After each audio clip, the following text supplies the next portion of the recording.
des collectivités territoriales. Monsieur le ministre, chers collègues, je voudrais profiter de cette occasion pour présenter mes vœux de bonne et heureuse année à l'endroit donc des professionnels de la presse. Monsieur le ministre, j'ai été l'objet donc de 6 questions autour de 3 thématiques. La première,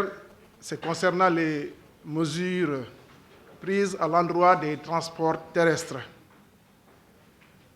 La deuxième thématique est relative donc au transport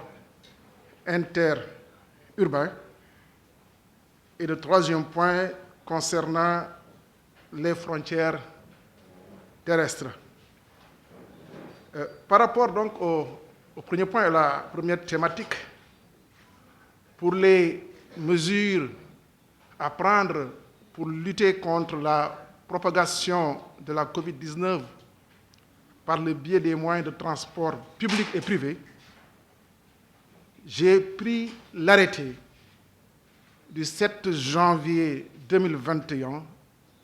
numéro 000099, dont les principales mesures portent d'abord sur la diminution du nombre de places autorisées dans les véhicules de transport public et privé, ensuite sur les dispositions sanitaires à respecter dans les véhicules et au sein des gares routières. Je rappelle que ces mesures ont été prises de concert avec les acteurs du transport en tenant compte des impératifs non seulement sanitaires, mais aussi des impératifs économiques, puisqu'il ne faudrait pas que ces transporteurs fonctionnent à perte. Les dites mesures portent principalement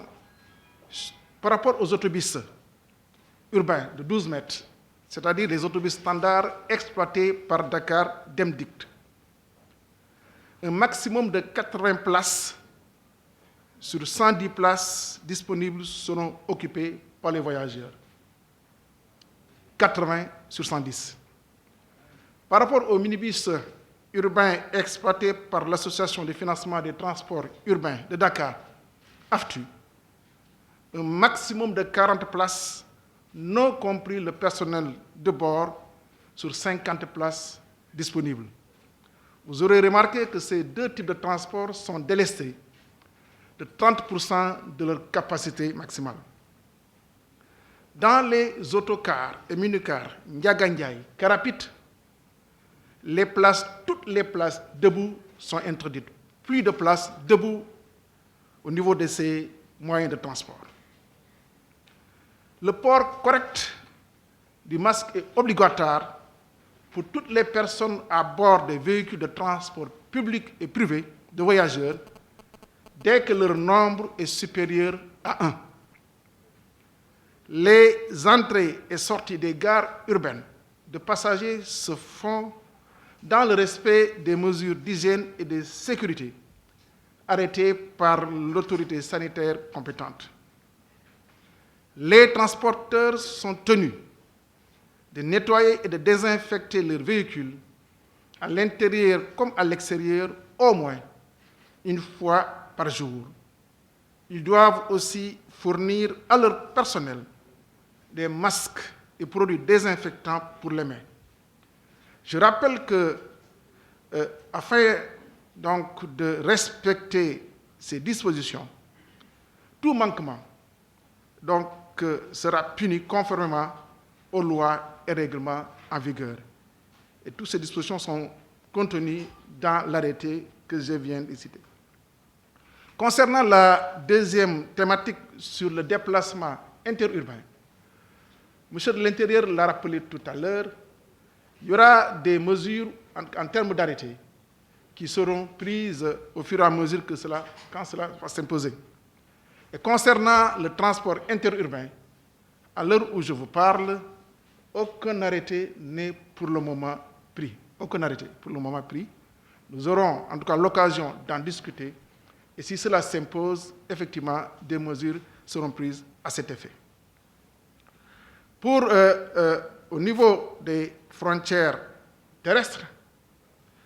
alors la fermeture des frontières terrestres n'est pas donc la compétence du ministre des Infrastructures. Je vous informe que l'aéroport n'est pas fermé. Aucune frontière terrestre aussi n'est pour le moment fermée. Et c'est des questions certainement qui seront agrégées si toutefois cela le nécessite. Je rappelle aussi que l'autoroute n'est pas fermée, mais reste sous les coups de l'exigence du couvre-feu. Les déplacements vers l'aéroport ou de l'aéroport nécessitent donc la justification pendant les heures donc, de couvre-feu. Voilà en gros les questions, donc mes réponses par rapport aux questions qui m'ont été adressées. Et je m'en vais vous en faire l'économie en wolof. di nuyu ñëpp encore une fois di wax ni ba président de la République jëlee dogal bi muy proclamer l'état d'urgence am na ndogal yoo xam ni jël nañ ko ci wàllum transport bi d'abord mooy dem dikk bi ci biir zone bu mu concerné mooy diggante Dakar ak Thiès ak même à l'échelle nationale su mu waxee noonu mesures yi jël nañ dogal yooyu à travers benn arrêté boo xam ni maa ko jël arrêté bi nag dañ ci waxtaan ak les acteurs moo ñu amee Dakar Dem Dikk ñu amee AFTU ak ñeneen parce que dañ ni bu ñu jëlee mesures yooyu bëgguñu mesures yooyu aussi ñi nga xam ne ñooy nekk ci transport bi di fonctionner à perte donc loolu dañ ci tenir en compte loolu moo tax ñu ni ci wàllum oto yi nga xam ni bus yi nga xam ni Dakar Dem Dikk moom lay utiliser bus yooyu la seeni place téeméer la ak fukk seen place téeméer ak fukk la waaye dañ ni du weesu juróom-ñetti fukk place sur téeméer ak fukk warul weesu juróom-ñetti fukk place mooy bus yooyu nga xam ni moom lay Dakar Dem Dikk di utiliser bu ñu jëlee kaaru AFTU yi car AFTU yi boo leen seetloo juróom fukki place la toog ak taxaw bu leen boole yëpp juróom fukk la waaye dañuy arrêté bi dafa ni ñeent fukki place dañu autorisé ñeent fukki place yi ba ngeen ko seetloo maanaam day mel na 30 place fanweeri place assise mooy ji toog ak fukki place debout moom moo indi ñeent fukki place yi au niveau des cars AFTU bu fekkee yeneen oto yi la ñoo xam ne ay minicar la wala ay car rapide wala ay njaganjaay amatul place taxaw c'est interdit place yëpp ay place toog la amatul taxaw ci car rapide yi ak ci maanaam njaganjaay yi dañu aussi boo nekkee ci biir oto yi le port correct du masque maanaam masque bi nu ñu koy solee di foog mu jaadu dafay muur sa bakkan muur sa gémmiñ bu fekkee ci biir oto bi ku ci nekk weesu na chauffeur bi bu fekkee chauffeur dong moo ci nekk wala dawalkat bi dong moo ci nekk mën ngaa bañ a sol masque waaye bu ci keneen dollee ko port masque bi correct c'est obligatoire ci wàllum gare routière yi dem beeg dikk yi ci gare routière yi donc dañ koy def respecter lu ñuy wax les mesures barrières mooy port correct maanaam masque bi distanciation physique ak aussi maanaam loxo yeeg ci wàllum hygiène loolu maanaam autorité bu nekk au niveau des gares routières dana ko jël transporteurs yi aussi dañu war a nettoyer désinfecter seeni ay oto moo xam ne ci biir oto bi la wala ci biti au moins ñu koy def benn yoon par fan aussi les personnels yu ñuy liggéeyal mooy seen employés yi dañ leen war a jox ay masques ak aussi ay produits pour nettoyer donc may yëgal ak ni yii dogal yi ñuy jël dogal yi nag ci yoon lañ ko teg ak règlement képp ku ko wàcc yoon dana dal ci sa kaw ci yeneen question yi ma posé maanaam dem dikk bi ci diggante ay dëkk ak dëkk ci diggante dëkk ak dëkk ministre de l'Intérieur wax na ko léegi ndogal bi nga xam ni muy état d'urgence couvre-feu bi nga xam ni président de la République jël na ko dafa ay dogal yoo xam ne daañu ko jëlaat bu neex yàlla bu fekkee laaj na ko mais dem dégg dikki bi diggante dëkk ak dëkk jëlaguñu arrêté boo xam ni maanaam tere na ko bu fi may waxee tere guñ ko waaye bu laajee ñu jël arrêté bu ko war tere ñu jël ko bu soobee suñ borom daañu ko jël mu nopp yëgal mais fi may wax ak yéen jëlaguñ ko waaye nag comme ci wàllum couvre-feu lañ nekk dafa am loo xam il faut ma fàttali ko bu fekkee woto jóge na beneen dëkk moo xam ni Ndar la moo xam ni Ziguinchor la bu neree ñëw ba Thiès te couvre-feu war kaa fekk ci yoon bi kooku il faut mu jël ay am autorisation pour mën a dugg bu amul autorisation du mën a dugg parce que bu couvre-feu bi tàmbalee bu 9h jotee mënoo dugg Dakar mënoo ko génn ça aussi dama leen koy yëgal nit ñi mën koo xam bu baax a baax loolu mooy wàllu ci diggante dem beeg dikk bi diggante dëkk ak dëkk maa ngi yëgal ni aéroport kenn tëju ko aéroport tëjuwul donc amul benn frontière mu nekk diggante Sénégal ak Mauritanie wala mu nekk diggante Sénégal ak Guinée wala nekk diggante Sénégal ak Gambie amul tëjuñu benn frontière pour le moment parce que confiné wuñu Sénégal donc bu fekkee laaj na mu war a yegg foofu bu jotee bu soobee suñu borom nit ñi dañ ko jël wax naa léegi ne aéroport kenn tëju ko waaye kuy dem aéroport bu fekkee couvre-feu bi fekk na la ci yoon bi parce que autoroute tëjuñu ko tëjuñu autoroute am na benn communiqué malheureusement bu wax ni dañ tëj autoroute à partir de 20h waaye autoroute kenn tëju ko mais heure couvre-feu bu jotee mënoo circuler te amoo yenn autorisation ne la kuy dem aéroport kuy tukki booy dem aéroport ce billet d'avion moyen de justification la billet d'avion bi kuy tukki ki ku lay yóbbu ki booy dem du am problème parce que yow la àndal mais buy dellu si dañuy leen di digal ni buy dellu si da ngay photocopier billet bi dem ca poste de police bu nekk aéroport mu defal la ci cachet pour wane ni ci aéroport nga jóge boo ko defalee boo sàgganee boo dajee boo borom takk der yi di nga am problème donc loolu ñu koy yëgal ni loolu mooy mesure bi képp kuy tukki ngay dem aéroport tëjul avion yaa ngi dem di dellu si booy dem bu fekkee man mi la maa yóbbu kuy dem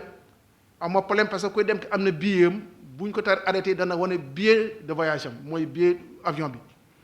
suy su ma ko yóbboo ba pare bay dellu si nga xam ni moom téye na billet am damay fexe nag bu demee foofu ma photocopie billet bi su ma demee ci poste de police bi bu tamponeel ma wane na aéroport laa jógee bu boobaa su may ñëw su ma dajee takk der yi du ma am problème donc loolu laa amoon doon indi des éléments de réponse par rapport ak questions yi nga xam ni laaj nañ ma ko ma leen di gën bu baax di leen sant. Merci beaucoup monsieur le ministre. yaakaar naa pare nañu suñu conférence le gouvernement face à la presse ñu bëggoon leen gërëm sant leen ci loolu di préciser également ci li mu mujjee wax pour que mu mën a leer ci ñëpp ñooy dem aéroport oto bi ñaari nit rek ñoo ci mën a nekk maximum loolu ministre bi tamit leeral na ko ministre des transports aériens aussi waxtaan nañ ci yooyu mooy mesures yi boo yóbbu nit aéroport man nga ànd ak kenn ku la yóbbu mais amul damay gunge nit ki aéroport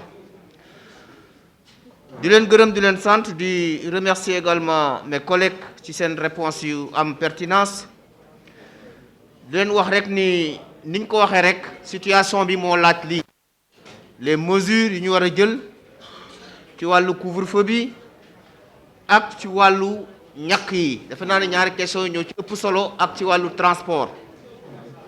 loolu nag dañuy demander population bi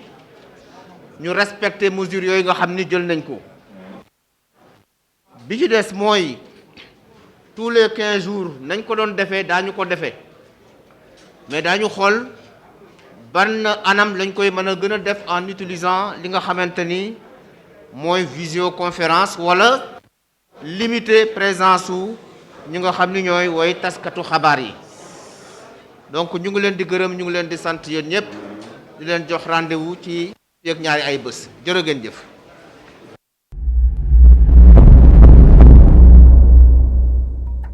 cheetetetet mais yow sawaay yow fu ñu la fekk yaa ngi ci kanamu ordinateur bi wala sa kanamu tablette ba sa téléphone portable lu xew mais damay lire ay information waaw xoolal boo bëgg am ay information yu leer nañ et en temps réel duggal ci www.senegal7.com ay information yu wóor. man de maa ngi application Sénégal 7 lépp lu xew dama koy jot ci sama téléphone ci tàng bi te nag application Sénégal 7 am ko yomb na da ngay dugg ci Play Store wala Apple Store nga télécharge ko rek xam li xew ci réew mi ak la xew ci bitim réew te nag dara du la ci umpu. Vous voulez des informations en temps réel? Cliquez sur www.senegal7.com. Sénégal 7, le roi de l'information en temps réel.